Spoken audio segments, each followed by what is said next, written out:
you can reintro as well. Okay. Welcome to 100 Yards of Football. I'm your host, Bobby Butler, and tonight on our Legend segment, we got Lowe Brown from the great city of Delray Beach. And we're going to continue our conversation. And we're going to talk about the great city of Delray Beach. Lowe, go ahead with it, man. All right. We were talking about 15th terrorists and all the athletes. We had gotten up to the Wesley family. Right. And everyone knows the accolades of Mo Wesley. Mm-hmm. But now, in Mo's family, he had a brother, his brother Piro. We call him Piro, but his name is MacArthur Wesley. Right. Piro played on Carver State Championship team. He's defensive end, right? Yes, sir. Yeah, defensive end. Right. Now, a lot of people don't talk about this, but Mo had a cousin named Funyon. We called him Funyon. Funyon was a receiver. He caught some of Anthony Penn's touchdown passes. We call him Fonzo Blocker. There you go. You know who I'm talking about. Yes, sir. Fonzo Blocker. That's right. So they don't mention Funyon, but I'm gonna mention Funyon. Funyon was a good receiver as well. Stand on the east side of 15th Terrace. Go up 3 doors. There was Baxter, Tootsie, Frisbee. Yes, sir. Now, yes, sir. Yes, sir. This is that 15th Terrace we're talking about. All these athletes came from and played at Atlantic and Carver High School. All right, now on the outskirts of wait, don't forget, now go on third court. There's Milton Willingham. Call him Clyde the Glide Willingham. Clyde the Glide. We played basketball together. Yes, sir. Yes, sir. But now, step out Milton's front door. There was Alex Jimmy Saintfield, my running boy. My boy. So, but my boy. Yes, sir. So we had right there in that area, we had a football and a baseball team. And a basketball team. Yes, sir. And a basketball team. Sir. So, and so, Bobby, that was all of that was just part of my upbringing. Now, I was going to tell you about also at Atlantic, I was the first Black sports writer. Yes. So, and I covered all the sports. I covered the football, baseball, basketball, and Coach Wilder knew about my leg. Right. So he invited me to every game, away game. If I missed the team bus, there was always a charter bus coming, or the band. Yeah. He made sure, Mr. Bowen, on the band bus, that Lowe Brown was on that bus. Love it, man. I love it. I was walking the sidelines with my press badge at that time.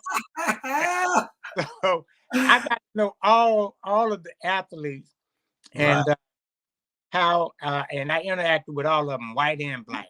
Right. Absolutely. I became colorblind. Yes. Now, talking about our athletes, let's go on 14th Avenue.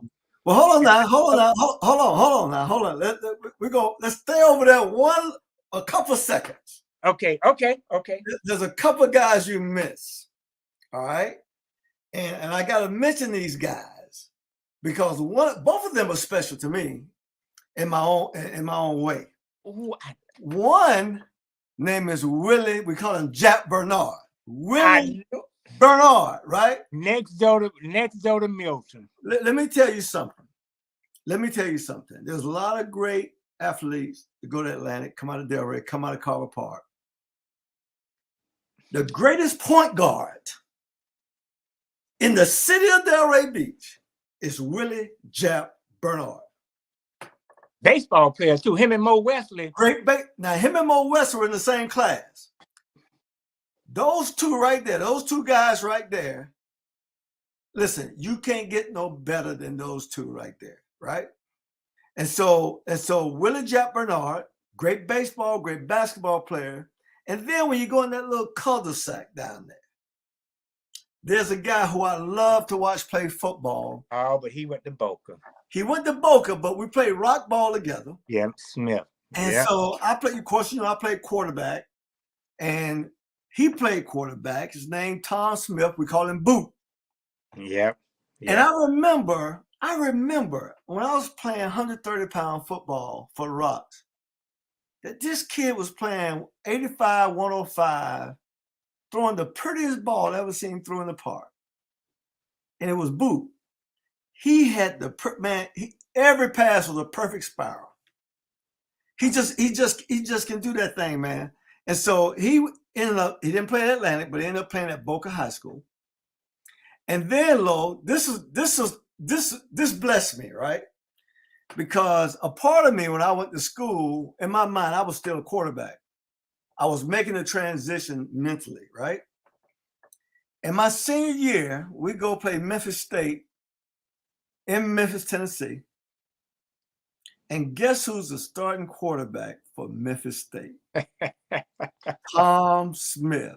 And I'll never forget, I'm on defense. I'm looking over there. I said, man, that's Boot, man. Well, that's my homeboy. He over there playing. But I had to get my mind right because I couldn't let him throw no touchdowns on me. Anything. Absolutely. Because I was watching every Saturday for Florida State up there in Charlotte. So I was watching you, and I was saying, you were watching, man. You were watching. But so you know who else I forgot to mention? Brothers, the two brothers right there on 14th Avenue, the Gathers boys. Man, Jake, Larry, Jake, and Rogers. All three of them. Their real name is Hodges. Hodges and Rogers. The twins. They're all in there. So, man, it was so many of them, you're going to miss some. And that's happened to me. You know, I'm older than y'all, so I'm having a little... It was so many up in there. Hey, look, the best football talent in the city. Right there in Carver Park. Now, the boys on 6th Avenue, Lowe, Bobby Brown, they're gonna check you on this because they say they're the best. I know, they call themselves the City Boys now. I know the City Boys. Now, let me say something about the City Boys. Of course, you know, you had the Parker family, you had Vince Strong, you had Randy Strong, you had Horace Bush down there. You had and he went on the press, You had Butterbean Anthony Clay and his brother Danny. You had all them down there. And you had the Parker family who was living there at the time. And you had Charles Ferguson, Prince Arafat, better known as Blue.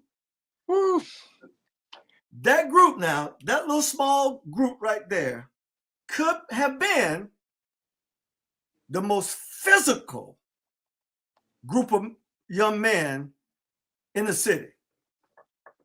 They were quite, because what they did, Lowe, that most of us didn't do. See, Randy Strong had them boys in line. Randy had them lifting weights when nobody else was lifting weights. That's why they were so physical, because they were stronger than everybody, right?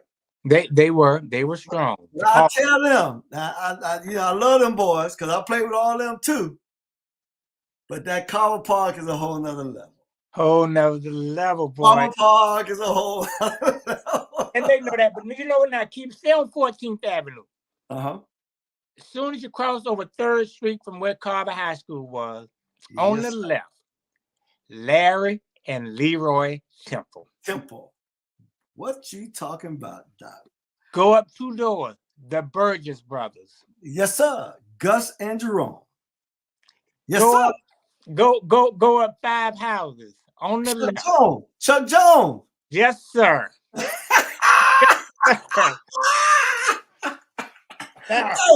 Hey, see, Lowe, we got so many now. You keep jumping over a few. Right there in that same. Before we get to Chuck Jones now, we got David Richards. I played with David Richards. Oh, I forgot about See, that's what I'm saying. Yeah, and so now also you got to remember that the Monroe family came from down there, even though they moved. And you got to also remember Dust Boy. You got to also remember Freddie, your classmate, right? Freddie and Leonard. Freddie and Leonard Mitchell. Yes, sir. We can't leave them out. And I know I'm here from Bernard. I know I'm here from him. Let me tell you something. He's a good alpha man, so I know I'm here from him. You gonna hear him. Let me tell you something, man. You don't get no better than that. But now, you remember I told you, I alluded to it earlier that I was a sports writer, so I covered all sports. The thin class, those are track stars. A lot of people don't know this, but we called him Pete. His name was Lavoris Grisby. Yes, sir. Yes, sir. Let me, Bobby. Yes, you sir. know. Yes, sir. For those who don't know, he was on 14 too. Lavoris Pete Grisby can flat out run. Yes, sir. Flat out run. So I got the chance to cover all the sports, and I got to know some of the athletes and when they went to college. And when Pete went to junior college, he practically won a sectional by himself.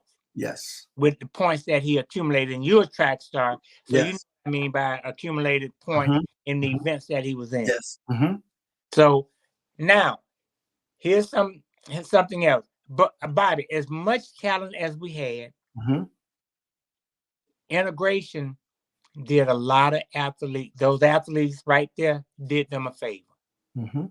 All of them couldn't play for Coach Coffee and get the title that they got. Too many players. So when we left, when they brought Seacrest and Carver together to make that one school a powerhouse after the third year, Boca, West Boca, and all those schools, they got our athletes because if you were on the south side, you went to Atlantic. That's right. And on the north side, you went to Boca and beyond. Right. And the boys from Boynton went to Lake Worth. That's right. So again, integration caused a lot of our athletes to split up. But also gave them the opportunity to get noted or noticed and get scholarships to bigger schools. Well, I'm gonna tell you something, Lowe. You say that, and that's a good statement you made, because the talent pool was so thick in Delray that guys, I mean, where are you gonna play?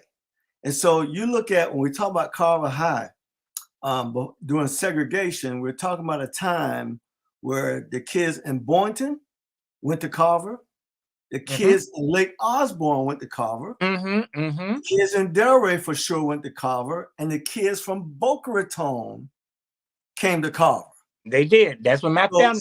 So that's a lot of talent. But I'm gonna tell you something that I come up in pretty much in the next generation. I got a chance to see them, and I would ask, because when the last year of Carver High, Penn's last year in high school, you had Flowers playing tailback.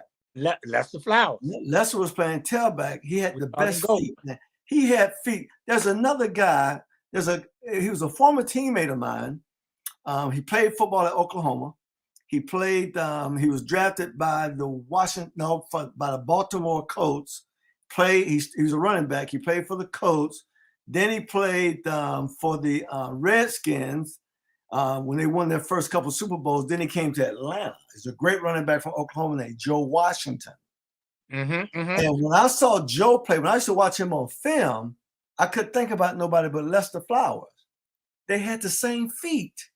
And I go, man, Lester had feet like that. I mean, a feet that had their own mind. Lester could be thinking something. His feet could be thinking something else. People don't understand that. When you got a guy who got that kind of ability, you don't know what he's going to do, where he's going to go. Lester had that. But Lester only played 1 year in the backfield at Carver High. I want you to think about that. And so we think about the year before, the first state championship we won, when they allowed the all-black schools to play in the tournament, right? Yeah. Okay. So on that team at Carver High, we had at fullback Randy Strong, wearing number 66, right? Then we had Pop Grover playing one halfback. We had Abraham Wooten playing another halfback, and we had the GOAT, Greg Dobson, playing in the backfield. So you had all of that on one team, Lowe. Now think about this now. You got those three guys in Carver High backfield, those tailbacks, and with Randy playing fullback. At Seacrest, same class, you got Dennis Matthews. Hear me now. You got Doug Davis. You got Horace Bush. All those guys from Delray would have all been on Carver High team. where they gonna play? It's so many of them. Where they gonna play? Oh, we done lost you again. Dog it. You can hear me, but I can't hear you. Yeah, I believe you may have gotten a notification a second ago. I thought I saw like maybe a tap on the screen. Something happens when that happened. A notification? Yeah, on your phone. Are you on a phone? Is that how we're talking? Yeah, I think maybe you should try exiting and just coming back in the room. Yeah, exit and come back in the room. Yeah, let's try that. So then we'll so Jeremiah, when we get done tonight, talk to me because I gotta know how to put it out because it's gonna be in like 3 segments now, right? No, we're gonna see if we can keep this one live. Okay, cool. All right. And then we'll see if we can keep this one just rocking on. Otherwise, yeah, we'll have 2 different links, but for everyone, watching or listening for this too, you can always go to many, many.link /100 yards of football. And it'll take you to all of our different platforms. And those platforms, since we broadcast live, they'll always be directly on that front page. Okay. Now, what can be a little different, of course, is that since it's live videos, they have their own section for live. Let's see what we got here. Here I am. There you go. We got you. Right, I got it. Okay. So Lowe. So you think about all that, right? Think about all you had at Seacrest because they were allowed to play at Seacrest before we truly integrated. Yes, sir, they were.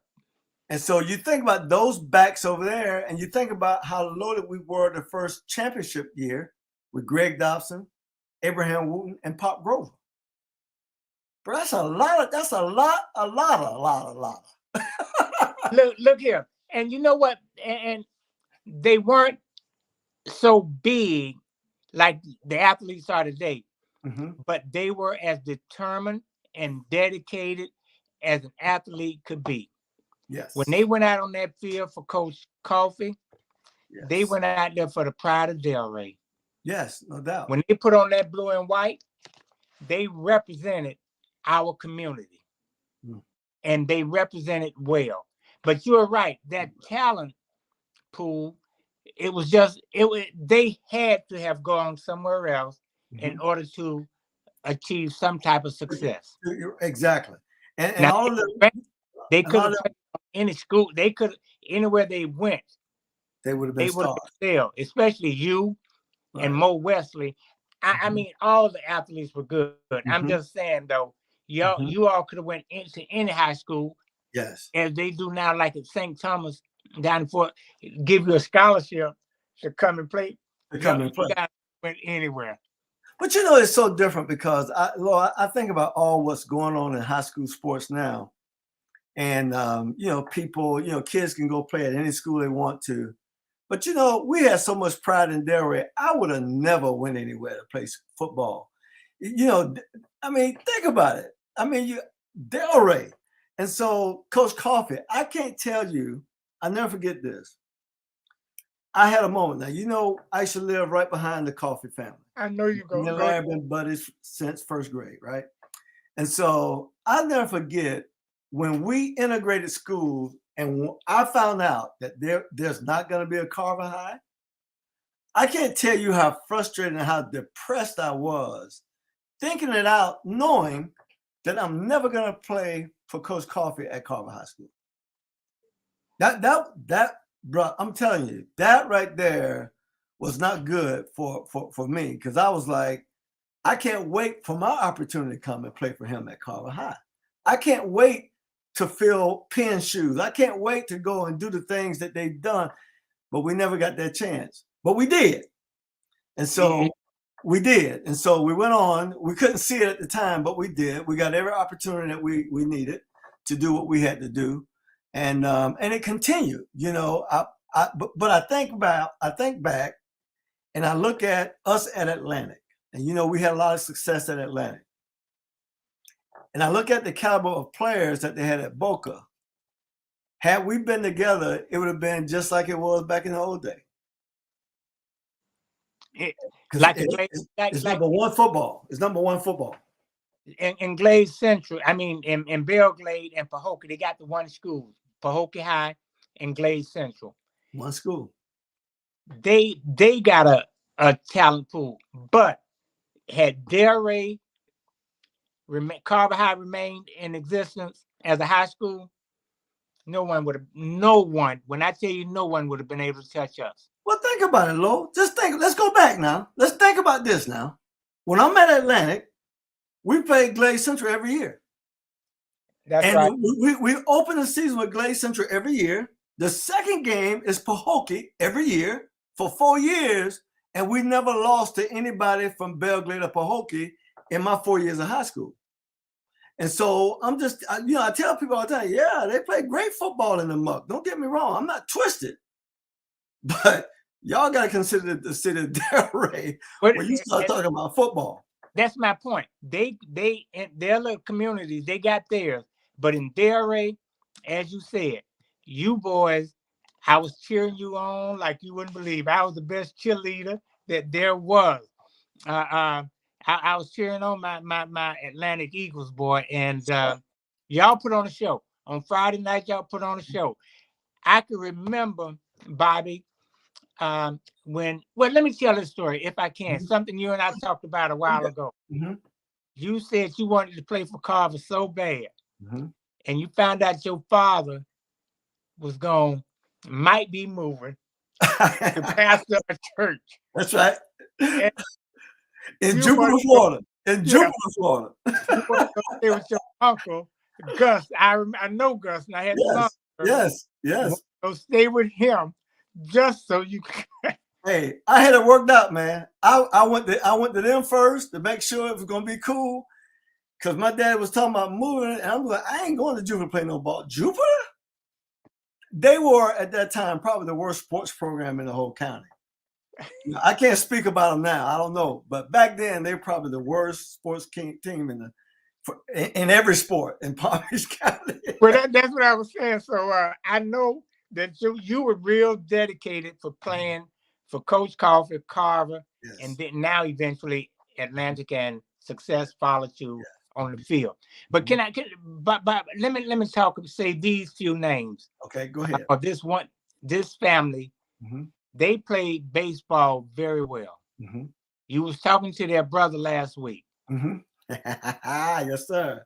Bozo and Sammy Pratt. And Sammy Pratt. That's right. Again, Delray has always had a talent for sports. Yes. Football, baseball, track, you name it. A lot of people don't know Randy Strong played baseball. Yes. Great baseball player. Yes, sir, he was. Him and Alfonso Wilson. Oh, man. Fonzo and Ricky Grant. Ricky Grant and Greg Dawson. There you go. They showed out. You said it all right there. They showed out. But it's just great. And I had opportunity to write about all of them in my sports columns at Atlantic High School. And it was just a privilege to be around them, to be accepted the way I was, knowing that I couldn't actually get out there and play anymore, but I played anyway. Yes. Because I was part of the team. It's part of the team. That's right. Man, that's awesome, man. But hey, Lowe, let me ask you a question. I got to ask you now while it's on my mind. You got any of that coconut candy in that room somewhere? Hey, I'm looking to see something on your desk. I can't quite see over there. I just made some for my mama. What? Last week, I made a batch of coconut candy last week. And people don't understand. I used every afternoon, we'll come home, me and my brother Tevis, Lonnie, Kelvin, and Byron, and my sister Kathy was the youngest. We'll bust those coconuts open, get them out and grade them. Yes, sir. And I get up that morning before school, me and mama, and we'll make that coconut candy. Yes, sir. I come to school. We had about 4 big brown, and put the grocery in them brown bags there. Right. Full of candy. Man, that candy didn't last 30 minutes. Man, people was looking for you. Yes, sir. They were looking to buy. But I tell you what, Bobby, this is a promise. When you come this way again, you let me know 2 days in advance so I can bust the coconuts. You give me right. And make you some. Make you your own batch of candy. And I'm gonna call you too for sure. And anybody on the podcast tonight, if they want a piece, up to about 30 people, they can get a piece. All right, awesome, man. Awesome. We're gonna do that. We're gonna do that. Hey, I'm telling y'all right now, if you're listening, y'all don't know what y'all missing. If you hadn't had any, if you had some, you know what time of day it is. And they know how to get in touch with me. Get in touch with me. Get in touch with me. We'll get it handled. We'll get you some. We definitely will. That's awesome, man. But listen, man, we talk about a lot of things, and I want to mention a couple other guys. Because see, when I think about you, when I think about where you lived, man, you had the eyes. You saw everything. Bro, you saw everything. I did. You know, and man, I couldn't even imagine what it was like living where you were living, because even the baseball diamond was right there to your right. Across. The football field was about 11 o'clock from your house. I mean, you could see everything, and you were right there in the mix of everything. That beautiful time. You know, that was a wonderful time. And I go home now, and I went by Carver High, and they were talking about tearing it down. I go, no, they can't do that. And they're going to have to do something with that, make it a historical, but they're going to have to do something, move something in there. They got to preserve that, because it is part of our great history in Delray. And I don't know what it is they can do over there, but I pray that they do. I know they got another school, Village Academy, there, pretty much on the backside of 12. They do. So I don't know what they're going to do with that old building. I was there not long ago, and I saw them doing something in front of the gym, but they didn't knock the gym down, right? No. And in fact, I last I heard, they were trying to preserve at least the gym as you said, a historical site. Right. But I think I can talk with Sent Ridley and Chuck Ridley. They would know more. They would know more about it. Because they go to all the meetings. I don't. Yeah, I need to give Chuck a call, see what's going on down there, because that's something that, you know, and they're doing the same thing in Palm Beach with Roosevelt. Yeah. They're doing a great job up there in some areas up there, trying to keep that, just keep part of our stuff alive. And it's important to a lot of us. Let me say it that way. It's important. Well, and again, though, you're absolutely correct. And you have those that are really fighting hard for it, just as you're talking about it. Mm-hmm. That means it's getting out there. Yes. Because you reach a large audience, mm-hmm. and people hear the concern that you spoke of about the keeping it as a memorial. Yes. Great, or a historical spot. Yeah, absolutely. Or a testament that came through there. You know, you had Bubba Chuck. Somebody was mentioning about Gene Hanna. He played with Buzzard. Oh, man. Yes, sir. You know, all those guys. Hey, Bobby, I'd be remiss if I didn't talk about somebody else on 15th Terrace. Please. Alfred Brown.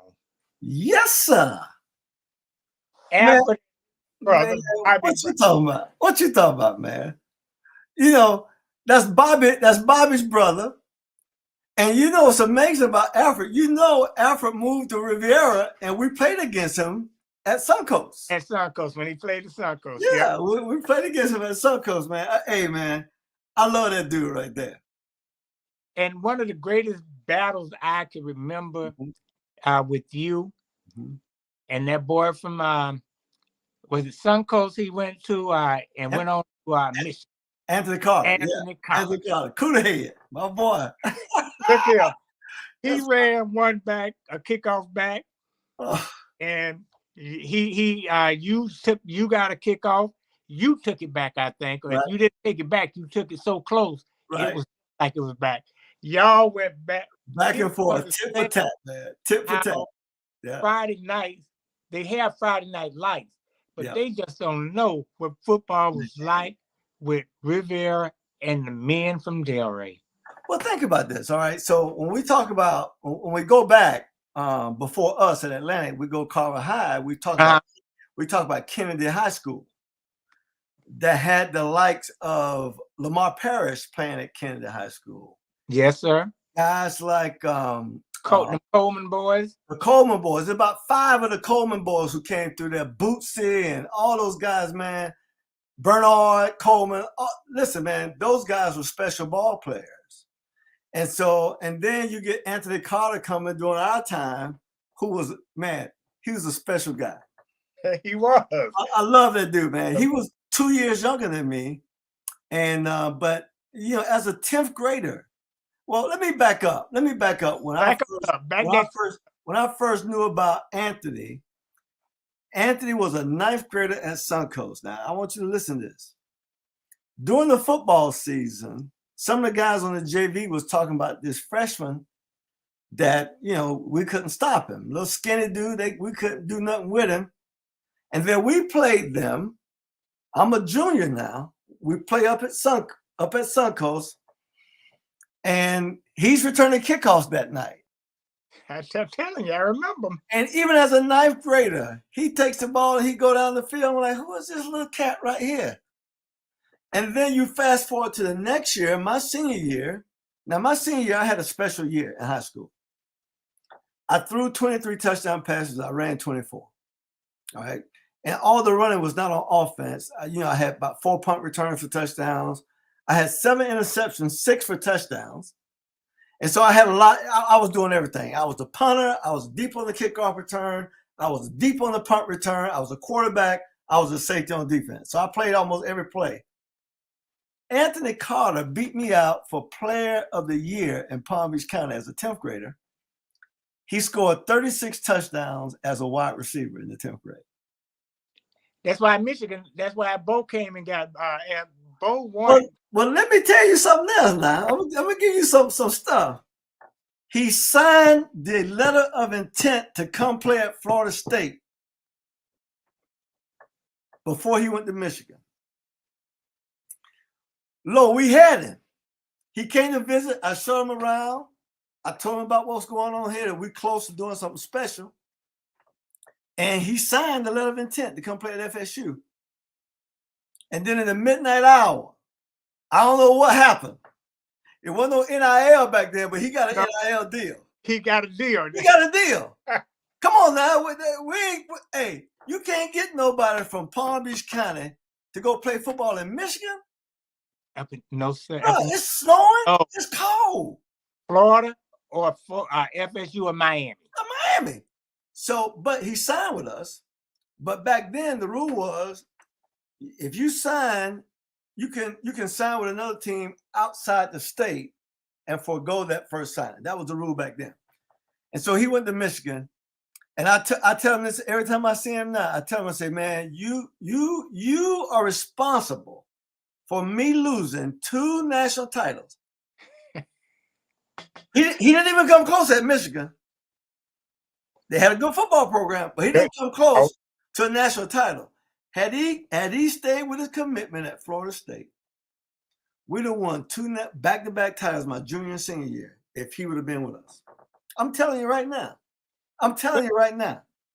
But anyway, it go the way it go for a reason. And I got a chance to compete against him in the NFL when he was playing with the Vikings. Right.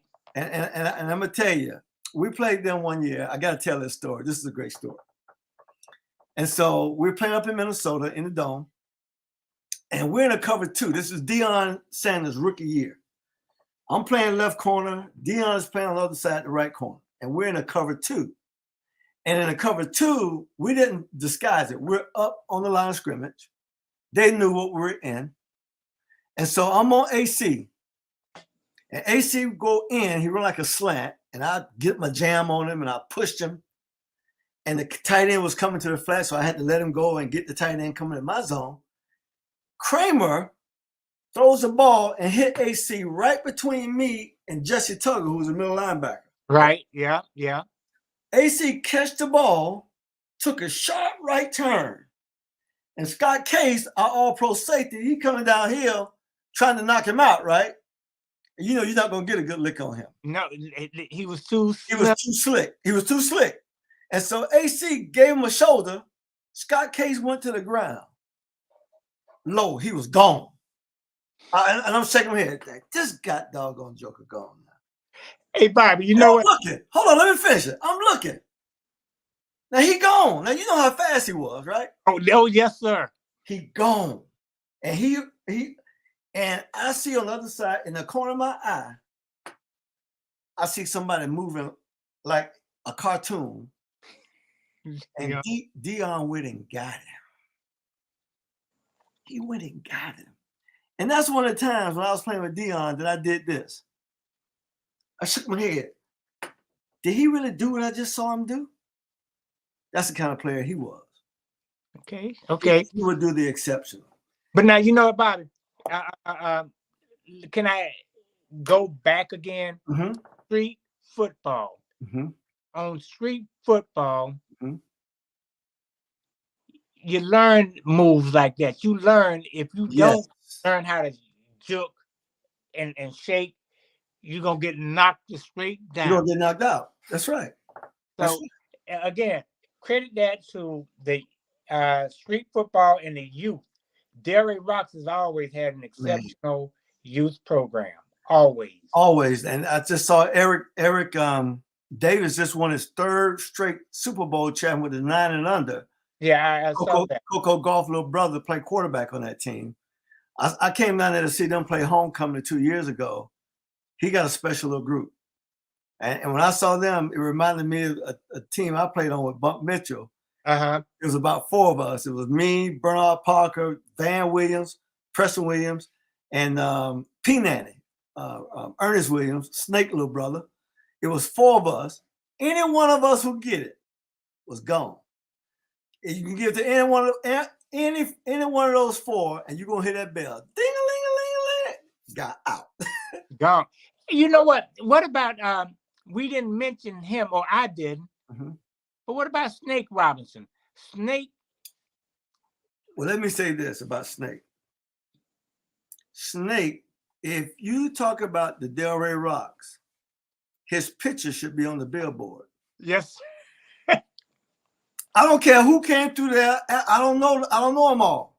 Snake Robinson was the most impressive football player I ever seen in a Rock uniform, ever. And I'm gonna be honest with you, Lowe. When he got that scholarship to St. Andrews, yes, sir. They switched him to quarterback. He should have never played quarterback. He was the best tailback I ever seen. He played tailback. You couldn't stop. The talent pool at St. Andrews, when he went there, he was the best athlete they had. There's no question about it. Who was going to be better? Who was going to be better? Nobody. Tell you what, I grew up. I was born in Boca. Mm-hmm. I grew up in Delray. Mm-hmm. You did you spend time in Pearl City? I was born in Pearl City. Get out of here, man. I am an original. You're telling me something I never knew. I was born in Pearl City on 15th Terrace in my grandmother's house, Jessie Mae Shelman. What? I'm a true Pearl City. Get out of here, man. That's history itself. That's history, man. I never knew that. Yes, sir. Hey, but thank God y'all moved to Carver Park. Woo! I'm just telling you, man. Lowe, this is no joke. When I go home now, and I may come home 2, 3, 4 times a year, but I'm not home long. And one of the things I love to do when I go home, I always stay in West Palm with my wife's family. And when I go to Delray, I like to drive A1A, take that slow ride down the beach, past the Lake Road Pier, past Boynton Inlet, because we're Bahamian, we love to fish, so I got to go check out the water, and then I go to Atlantic Avenue and hang a right, and then I go out to my dad's house. But then when I go down there, I go by my building. I never stop at the building. I make a left turn on 12th Avenue. 12th Avenue. I pass my old duplex on 12th Avenue. Then I get right there to 3rd Street and I hang a right. Then I get to 14th, I hang a left. And I go through Carver Park. I pass y'all old place, y'all old homestead. Yes, sir. And yes, every time I go, of course, I think about Mutt Lee. And then I think about you and Tevis. Y'all just had the perfect spot. I couldn't imagine living there. Now, see, when we lived in Carver Park, we lived in where the Macons got bought our house, right? Yeah, yeah. So we lived behind the Suttons. Yes, sir. Yes, sir. All Okay. right. Now, my bedroom, Lowe, I could see part of the Carver High football field. Now, if they were on the left hash coming in, because I had my daddy binoculars, this is all I would do now on Friday night. This, when they play home, I get in that window and I put those binoculars on, and I hope to see the team come on that side. And I can see a little bit. I really couldn't see nothing. But guess what I could hear, though? I heard the band all night. All night. Man, and that band had me going. That band had me going, right? Didn't that band, I'm telling you. And then they had me going. It was a musician. You heard him play. Bruce Harris. Bruce, listen, man, the most talented musician to ever be in Delray, to come out of Delray. Hands down. Bruce Harris. Hands down. Bruce Harris was a special I would agree with you. I would agree. And he's still special to this day. A lot of people don't know this about him. When he left here, he had a great career. He was in charge of the music at the White House for 8 years. I heard that, but I never fought, but I heard he went on to musical success. Man, he's a bad boy. I mean, we don't talk about guys like that. We talk about football, but we got a lot of great people. But like you say, I've seen it all, man. I've seen them come through all from all walks or all education or all genres of success. I've seen. Now let me ask you a question. Do you go to Spady? You went to see Pine Grove the whole time in elementary? No. I when to Spady. When was your last year at Spady? What grade? Fifth. Did you have Grace like Hergus? Did she tear you behind up? How many times you whooped you? Everybody knew her. And look, bruh, they could hit us. They wasn't killing us. They would get us straight. Bruh. They were holding us for the future. Yes, I had Mr. Kirkus. Yes. It wasn't no joke. She taught me. Yes, sir. Yes, sir. So I know. And they know talking about you going to tell your mom and daddy. They done already told your mom and daddy. Before you got home. I had to get on Lowe today. Okay, I'm on him too. So I got a double punishment. Same in my family, man. Kids don't understand that. They don't understand it today. They look at you sideways when you talk like that. But yeah, there was a day. Hey, Lowe, I gotta bring you back on again, man. We're gonna do this again. Man, I really appreciated this. Man, listen, we gotta do this again. We had some old days. And maybe what we'll do, maybe I get you, we get Bernard, we get a few of us on together, man. And just laugh. We'll laugh and have a great time, man. Well, look here. I can tell you right now, Bernard, Purcell, me, Mo. We go. Wait a minute. We're gonna be trying to out-talk the other one. Hey, but see, that'll be the battle in itself. And then they'll get a chance to see Delray compete like Delray compete. Maybe here's what I'm gonna do. I got a strategy. We're gonna get us all together. Okay. And I'm gonna make some coconut candy. Oh, there you go. Right before we go, and right before we go, and I'm gonna give each one of them a couple of pieces. Tell me. You'll have them in the palm of your hands, boy, because you know they remember. Because while they are eating, I'll be talking. See, you got a plan. You got a plan. I love it. Hey, look, man, thanks for being on. Hey, ladies and gentlemen, that's our show for tonight. Thank you, Lowe Brown, so much for being with us, man. We love you. We appreciate you, man. We can't say enough about you. But guys, if you like the show tonight, comment it and share it with your friends. Let them know that we had Lowe on tonight. And we're talking about the great things in the great city of Delray Beach. Peace, love, and happiness. Evening, everyone.